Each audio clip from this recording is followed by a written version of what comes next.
Good morning students. हम पढ़ रहे हैं चैप्टर फर्स्ट पालमपुर गांव की कहानी। इस कहानी का उद्देश्य उत्पादन से संबंधित कुछ मूल विचारों से परिचित कराना है। उत्पादन से अभिप्राय है कि इस गांव के लोग किन निर्माण कार्यों में लगे हुए हैं, अर्थात क्या चीज़ें उत्पन्न करते हैं। और ऐसा हम एक काल्पनिक गांव पालमपुर की कहानी के माध्यम से कर रहे हैं।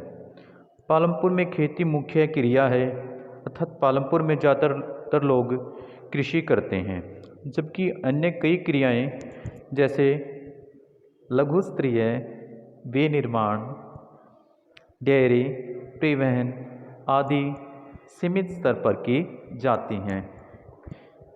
इन उत्पादन क्रियाओं के लिए विभिन्न प्रकार के संसाधनों की आवश्यकता होती है, जैसे यथा प्राकृतिक संसाधन, मानव निर्मित वस्तुएं, मानव प्रयास, मुद्रा आदि।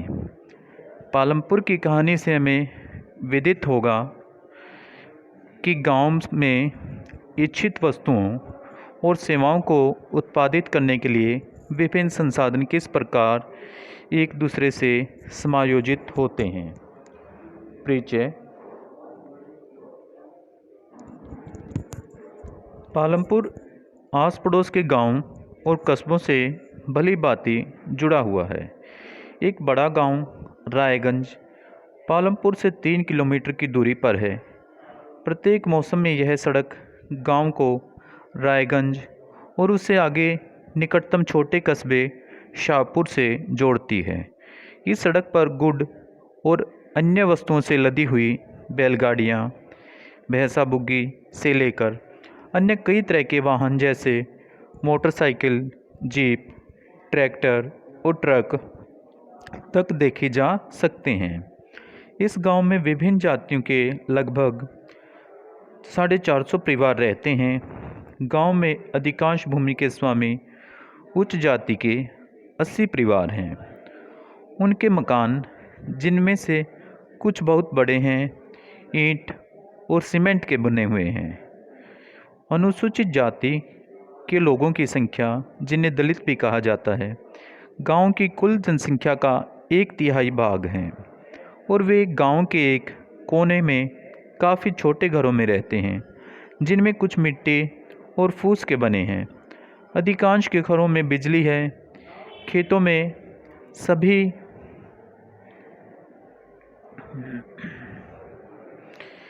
नलकूप बिजली से ही चलते हैं और इसका उपयोग विभिन्न प्रकार के छोटे कार्यों के लिए भी किया जाता है। पालमपुर में 2 प्राथमिक विद्यालय और एक हाई स्कूल है, अर्थात 10वीं कक्षा तक का स्कूल है। गांव में एक राजकीय प्राथमिक स्वास्थ्य केंद्र और एक निजी औषधालय भी है, जहां रोगियों का उपचार किया जाता है। एक काल्पनिक गांव पालमपुर की कहानी हमें किसी भी गांव में विभिन्न प्रकार की उत्पादन संबंधी गतिविधियों के बारे में बताएगी। भारत के गांव में खेती उत्पादन की प्रमुख गतिविधि है। अन्य उत्पादन गतिविधियों में, जिन्हें गैर कृषि क्रियाएं कहा गया है, लघु विनिर्माण, परिवहन, दुकानदारी आदि शामिल हैं। हम उत्पादन के बारे में कुछ सामान्य बातें जानने के बाद इन दोनों प्रकार की क्रियाओं पर भी विचार करेंगे।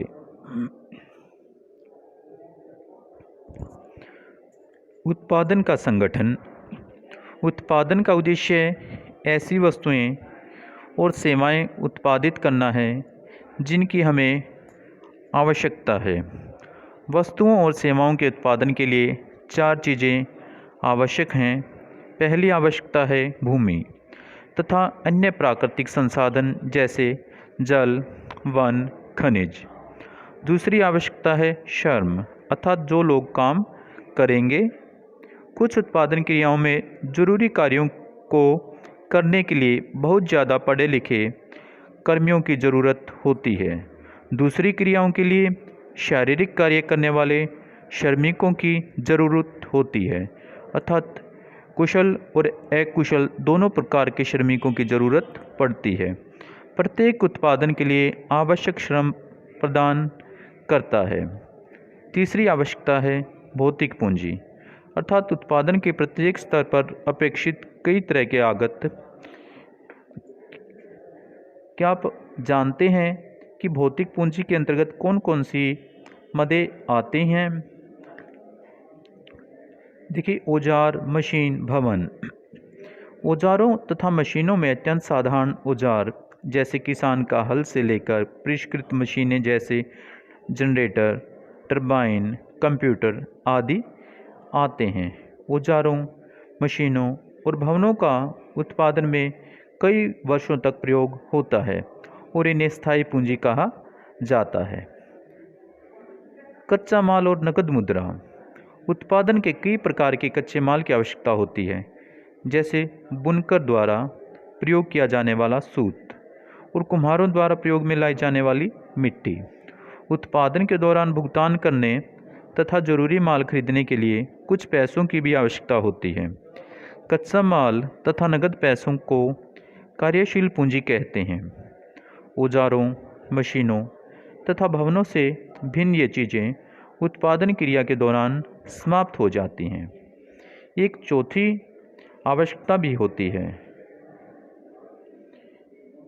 आपको स्वयं उपभोग हेतु या बाजार में बिक्री हेतु उत्पादन करने के लिए भूमि, श्रम और भौतिक पूंजी को एक साथ करने योग्य बनाने के लिए ज्ञान और उद्यम की आवश्यकता पड़ेगी। आजकल इसे मानव पूंजी कहा जाता है। मानव पूंजी के विषय में और अधिक अध्ययन हम अगले अध्याय में करेंगे।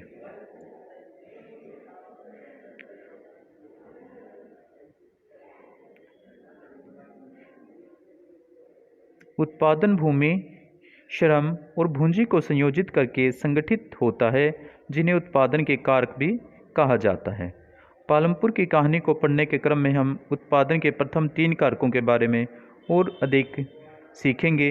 सुविधा के लिए इस अध्याय में हम भौतिक पूंजी को पूंजी कहेंगे। पालमपुर में खेती। भूमि स्थिर है। पालमपुर में खेती उत्पादन की प्रमुख क्रिया है और काम करने वाले में 75% लोग अपनी जीविका के लिए खेती पर ही निर्भर हैं। वे किसान अथवा कृषि श्रमिक हो सकते हैं। इन लोगों का हित खेतों में उत्पादन से जुड़ा हुआ है। लेकिन यह याद रखिए, कृषि उत्पादन में एक मूलभूत कठिनाई है। खेती में प्रयुक्त भूमि क्षेत्र वस्तुतः स्थिर होता है, अर्थात इसे हम बढ़ा नहीं सकते। पालमपुर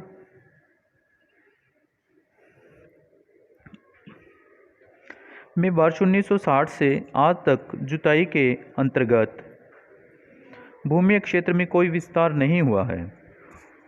उस समय तक गांव की कुछ बंजर भूमि को कृषि योग्य भूमि में बदल दिया गया था। नई भूमि को खेती योग्य बनाकर कृषि उत्पादन को और बढ़ाने की कोई गुंजाइश नहीं है। भूमि मापने की मानक इकाई हेक्टेयर कहलाती है। यद्यपि गांव में भूमि का माप बीघा, गुंठा आदि जैसी क्षेत्रीय इकाइयों में भी किया जाता है। 1 हेक्टेयर 100 मीटर की भुजा वाले वर्ग के क्षेत्रफल के बराबर होता है। क्या उसी भूमि से अधिक पैदावार करने का कोई तरीका है? यहाँ जिस प्रकार की फसल पैदा की जाती है और जैसी सुविधाएं उपलब्ध हैं, उन्हें देखते हुए पालमपुर उत्तर प्रदेश के पश्चिमी भाग के गांव की तरह लगता है। पालमपुर में समस्त भूमि पर खेती की जाती है, कोई भूमि बेकार नहीं छोड़ी जाती। बरसात के मौसम में किसान ज्वार और बाजरा उगाते हैं। इन पौधों को पशुओं के चारे के लिए प्रयोग में लाया जाता है। इसके बाद अक्टूबर और दिसंबर के बीच आलू की खेती की जाती है। सर्दी के मौसम में खेतों में गेहूं उगाया जाता है। उत्पादित गेहूं से परिवार के खाने के लिए रखकर शेष गेहूं किसान रायगंज की मंडी में बेच देते हैं। भूमि के एक भाग में गन्ने की खेती भी की जाती है, जिसकी वर्ष में एक बार कटाई होती है। गन्ना अपने कच्चे रूप में या गुड़ के रूप में शाहपुर के व्यापारियों को बेचा जाता है। पालमपुर में एक वर्ष में किसान 3 अलग अलग फसलें इसलिए पैदा कर पाते हैं क्योंकि वहाँ सिंचाई की सुव्यवस्थित विकसित व्यवस्था है। पालमपुर में बिजली जल्दी ही आ गई थी। उसका मुख्य प्रभाव यह पड़ा कि सिंचाई की पद्धति ही बदल गई।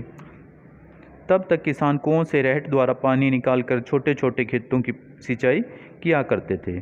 लोगों ने देखा कि बिजली से चलने वाले नलकूपों से ज़्यादा प्रभावकारी ढंग से अधिक क्षेत्र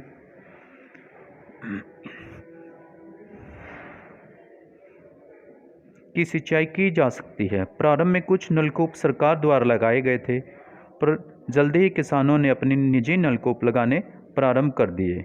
परिणाम स्वरूप 1970 के दशक के मध्य तक 200 हेक्टेयर के पूरे जुते हुए क्षेत्र की सिंचाई होने लगी। Okay students.